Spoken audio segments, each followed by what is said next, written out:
देश के विभिन्न राज्यों में लगातार हो रही बारिश लोगों के लिए परेशानी का सबब बनती नजर आ रही है। जम्मू कश्मीर, उत्तराखंड, हिमाचल प्रदेश, हरियाणा, उत्तर प्रदेश और राजस्थान के कई इलाकों में पिछले 3 दिन में भारी बारिश के कारण स्थिति खराब होती जा रही है। मौतों का आंकड़ा भी लगातार बढ़ रहा है। तो जहां नदियों में उफान के साथ साथ ये स्थितियां खराब होती हुई नजर आ रही है, तो लैंडस्लाइड की घटनाएं भी लगातार सामने आ रही है। तो आफत की ये बारिश आधे भारत के लिए एक बड़ी परेशानी का भी सबब बन गई है। तो उत्तराखंड की पर्टिकुलरली बात करें तो उत्तराखंड में भी बारिश के कारण स्थिति बेहद खराब हो गई है। यहां उत्तरकाशी जिले में गंगोत्री नेशनल हाईवे पर गंगा नानी पुल के पास भारी बारिश के कारण भूस्खलन हो गया। इसी बीच पंजाब और हरियाणा की बात करें तो पंजाब और हरियाणा में 3 दिन की बारिश के बाद मौसम साफ हो गया है, लेकिन 2 दिनों की बारिश ने यहां भारी तबाही मचाई है, जिसकी तस्वीरें भी हम आपको दिखा रहे हैं। तो इस खबर से संबंधित आप ग्राफिक्स देखिए। 1299 सड़कें 3 दिन से बंद हैं, इस तरह का आंकड़ा सामने आ रहा है। तो हिमाचल से ये बड़ी जानकारी सामने आ रही है। तो शिमला जोन में 807 सड़कें बाधित। तो मंडी जोन की बात करें तो मंडी जोन में 326 और हमीरपुर में 49 सड़कें बंद हैं। तो कांगड़ा जोन में 112 सड़कों पर पहिए थम गए हैं। तो बाढ़ से क्या क्या प्रभावित हुआ है, ये जानकारी हम आपको बता रहे हैं। 5 नेशनल हाईवे भी प्रभावित हुए हैं। 3 दिन में 27 लोगों की जान भी गई है। यानी कि एक तरह से आप ये कह सकते हैं कि हिमाचल में सबसे ज्यादा तबाही देखने को मिली है। तो 296 गौशालाएं बाढ़ से तबाह हो गई हैं। 4000 करोड़ की संपत्ति बर्बाद हो गई है और हिमाचल सरकार लगातार केंद्र के भी संपर्क में है। तो 333 घरों को आंशिक रूप से नुकसान हुआ है। इसके अलावा जो ऐसे 79 घर हैं, तो 79 घर पूरी तरह से क्षतिग्रस्त हो गए हैं। वहीं लैंडस्लाइड की 41 घटनाएं इस दौरान सामने आई हैं, जिसकी तस्वीरें भी आपका अपना चैनल MH1 न्यूज समय समय पर दिखाता रहा है। वहीं फ्लैश फ्लड की 29 घटनाएं अब तक सामने आ चुकी हैं। तो 3 दिन में 27 लोगों की मौत हो चुकी है। हिमाचल प्रदेश के कॉन्टेक्स्ट में, संदर्भ में हम बात कर रहे हैं। तो 296 गौशालाएं बाढ़ से तबाह हो गई हैं। और अब इस खबर से संबंधित आप ये तस्वीरें देखिए, जिसने सभी को हैरान किया, परेशान किया। और ये तस्वीरें कहीं ना कहीं सोशल मीडिया पर भी काफी तेजी के साथ वायरल होती हुई नजर आ रही है। तो हमारे संवाददाता सुनील परमार हमारे साथ जुड़ गए हैं हिमाचल प्रदेश से। सुनील परमार, फिलहाल हिमाचल प्रदेश में किस तरह की स्थिति है? मौसम विभाग का क्या अनुमान है? क्या अब स्थितियां थोड़ी सामान्य होने लगी हैं? निश्चित तौर पर ये मैं बताना चाहूँगी, हालांकि अभी जो है वो आज भी जो है येलो अलर्ट मौसम विभाग द्वारा जारी किया गया है, लेकिन अगर बात की जाए तो प्रदेश को ये रुकने का नाम नहीं ले रही। 14 तारीख से एक बार फिर से मानसून सक्रिय होगा। और जिस तरह से आपने भी बताया कि बीते 3 दिनों में ही जो भारी नुकसान हुआ है, 72 घंटे से ज़्यादा लगातार बारिश जारी रही है, जिसके चलते पूरे पहाड़ और मैदानी क्षेत्र जलमग्न होते हुए नजर आ रहे हैं। और जिस तरह से 5 नेशनल हाईवे अभी तक बंद हैं। और अगर बात की जाए लगभग 2000 के करीब जो है वो सड़कें, संपर्क मार्ग जो है वो टूट चुके हैं। और इसी के साथ अगर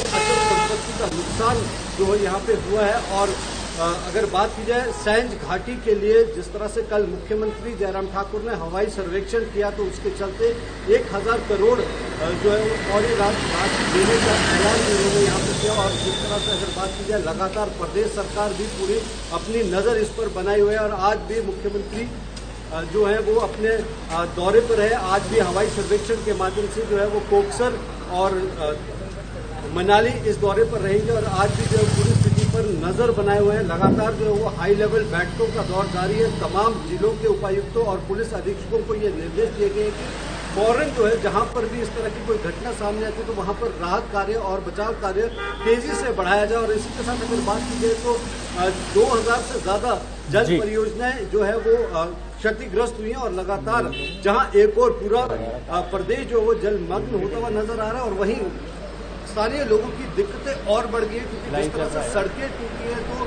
जो मूलभूत सुविधाएं, जो चीज़ें हैं, दूध ब्रेड वो भी नहीं आई है, बिजली आपूर्ति नहीं हो पा रही है। हालांकि लोक निर्माण विभाग, जल शक्ति विभाग, तमाम अधिकारियों की जो छुट्टियां हैं उन्हें भी रद्द कर दिया गया है। और मशीनरी भी जो है वो इन जी। तमाम जगहों पर डिप्लॉयड की गई है। बिल्कुल सुनील, और एक बड़ी तस्वीर निकलकर ये सामने आ रही है। हम यहां पर ये कह सकते हैं कि दूसरे राज्यों की अपेक्षाकृत हिमाचल प्रदेश को ज्यादा नुकसान हुआ है। जो जल आपूर्ति जो परियोजनाएं हैं वो प्रभावित हुई हैं, नेशनल हाईवे बाधित हो गए हैं, कई सड़कें खराब हो चुकी हैं, सड़क संपर्क मार्ग टूट चुके हैं, कई घर क्षतिग्रस्त हो चुके हैं, कई घरों को आंशिक रूप से नुकसान हुआ है, लोगों की भी मौत हुई है। तो कह सकते हैं कि हिमाचल प्रदेश को काफी ज्यादा नुकसान हुआ है। लेकिन सुनील, अगर बात करें केंद्र की तरफ से हिमाचल प्रदेश को किस तरह का सहयोग अब तक मिलता हुआ दिखाई दे रहा है, या फिर कहें कि सुक्खू सरकार केंद्र से किस तरह से संपर्क में है, और मैदानी और पहाड़ी इलाकों में किस तरह का फर्क नजर आ रहा है? जी बिल्कुल, मैं बताना चाहूंगा कि केंद्रीय जो मंत्री हैं उन्होंने और प्रधानमंत्री ने निश्चित तौर पर यह कहा है कि प्रदेश को हर संभव यथासंभव जो मुआवजा और जो तमाम चीजें वो पहुंचाई जाएंगी। और वही अगर हिमाचल प्रदेश के मुख्यमंत्री या तमाम मंत्रियों की बात की तो उन्होंने भी ये अपील की है कि जिस तरह से हिमाचल प्रदेश में आपदा त्रासदी जो यहाँ पे आई है उसको लेकर जो वो तो यहाँ पर घोषित करने की मांग की है, राष्ट्रीय आपदा राज्य से घोषित करने की मांग की गई है। और इसी के चलते जो है वो निश्चित तौर पर कल भी जिस तरह से अगर कांग्रेस प्रदेश अध्यक्ष की बात की गई है, फिर मुख्यमंत्री ठाकुर सुखविंदर सिंह सुक्खू ने मंडी से भी ये कहा है कि केंद्र को अपनी एक सर्वेक्षण टीम यहाँ पर भेजी है जो पूरे क्षतिग्रस्त इलाकों का हवाई सर्वेक्षण के माध्यम से जायजा ले और उचित जो मुआवजा है वो दिया जाए, ताकि प्रदेश की जनता का जो है वो यहाँ पे मदद की जा सके। उन्होंने साफ तौर पर कहा है कि ये जो पल है ये राजनीति के ऊपर उठकर जो है वो प्रदेश की जनता के कार्य करने के लिए पल है, और हर व्यक्ति को जो है इसमें योगदान देना चाहिए। पार्टी स्तर के ऊपर उनको विपक्ष को भी जो है वो केंद्र सरकार से बात करनी चाहिए। और क्योंकि हिमाचल प्रदेश के राष्ट्रीय अध्यक्ष जगत प्रकाश नड्डा हिमाचल प्रदेश के, केंद्रीय सूचना एवं युवा खेल मंत्री अनुराग ठाकुर हिमाचल प्रदेश के है, और सुशील कपूर वो हिमाचल प्रदेश से, प्रतिभा सिंह ने भी कहा कि 20 जुलाई से जब जो लोकसभा का सत्र है शुरू होगा तो हिमाचल की मांग वहां पर उठाई जाएगी। लेकिन देखिए ये होगी कि जिस तरह से अब बीते 3 दिनों में जिस तरह से माहौल जो हिमाचल प्रदेश में बारिश का बना, और 14 तारीख के बाद फिर से जब मानसून सक्रिय होगा तो क्या कुछ और प्रलय हिमाचल प्रदेश में आ सकते हैं, इसको लेकर के निश्चित तौर पर प्रदेश सरकार पूरी तरह से तैयार है।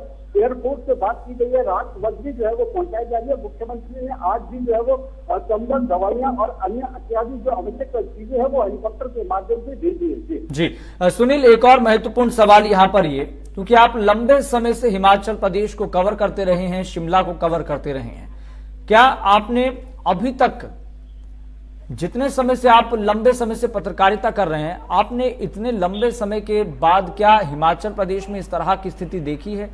दिल्ली वालों ने तो देखा कि भाई 4 दशक के बाद रिकॉर्ड भी टूटा बारिश के बाद, और कई सड़कें धंस गई, हालात कहीं ना कहीं बेकाबू होते हुए दिखाई दिए।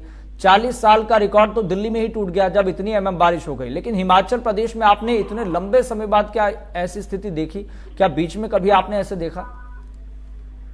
ये बिल्कुल जमीन मौसम विभाग से भी बात की, हमने जो ऐसे मंजर जो है इससे पहले नहीं देखा, लेकिन मौसम विभाग ने भी साफ तौर से कहा कि 1950 के बाद जो है वो इतनी बारिश 30 ज्यादा बारिश जो वो जो मानसून के प्रारंभिक दिनों में ही देखने को मिली। हालांकि अभी 15 अगस्त तक मानसून करना, और जिस तरह से एक बार फिर से मानसून सक्रिय होगा तो निश्चित तौर पर तबाही और होगी। और जिस तरह से इस बार गर्मियां पड़ी ही नहीं है, जिसके चलते लगातार प्रदेश में बारिश होती है, और इस बारिश की नमी के चलते ये प्रलय जो है वो सामने आई है। निश्चित तौर पर जो है वो आने वाला समय कहीं ना कहीं डराने वाला लग जाए, क्योंकि जिस तरह से इन जो है 72 घंटों में जो हालात प्रदेश के बने, अगर इसी तरह से मानसून आगे भी सक्रिय रहते तो निश्चित तौर पर चिंता का विषय जहाँ एक और सरकार के लिए भी वही स्थानीय लोगों के लिए भी बना हुआ है। जी सुनील, बहुत बहुत शुक्रिया जानकारी साझा करने के लिए। आप नजर बनाए रखिए, हम आपसे अपडेट लेते रहेंगे। तो लगातार हो रही बारिश के बाद, मूसलाधार बारिश के बाद हालात कई राज्यों में बद से बदतर होते हुए दिखाई दिए। यहां तक कि सरकारें केंद्र सरकार से गुहार लगाती हुई दिखाई दे रही हैं कि भाई आपकी मदद चाहिए, क्योंकि यहां पर लोगों के सामने एक बड़ा संकट है, बड़ी समस्या है, और इसका समय रहते समाधान होना चाहिए।